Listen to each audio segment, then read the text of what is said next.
आमीन या रब्बुल आलमीन। या अल्लाह तबारक व ताला, मेरा भी रिश्ता टूटा, दोबारा वहीं रिश्ता हो जाए। या अल्लाह, या मेरे पाक परवरदिगार, आमीन।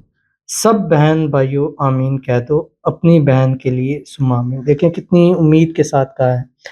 तो अब आपका तो अमीन कहना बनता है। अगर लगता है कि मैं अपने कमेंट्स के लिए कह रहा हूँ तो वल्लाह अपना कह रही, ठीक है। जुबान से कह लें, दिल से कह लें, उसका तो ज़ाहिर है मुझे फ़ायदा नहीं होगा ना। जिस चीज़ का फ़ायदा है वो आप काम कर लें। अल्लाह ताला हमारी इस बहन का जो भी रिश्ता टूटा है, जिस वजह से भी टूटा है, अल्लाह ताला वापस उसको जोड़ दे।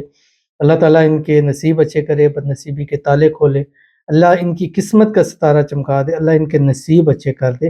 अल्लाह ताला इनकी मोहब्बत, इनका प्यार इनको नसीब फरमा दे। हमारी इस बहन का रिश्ता जल्द से जल्द हो जाए और जो भी रुकावटें या परेशानियाँ हुई हैं अल्लाह ताला उसको दूर फरमा दे और साल 2025 इनकी मोहब्बत के साथ शादी का साल हो। आमीन सुमा आमीन या रब्बुल आलमीन।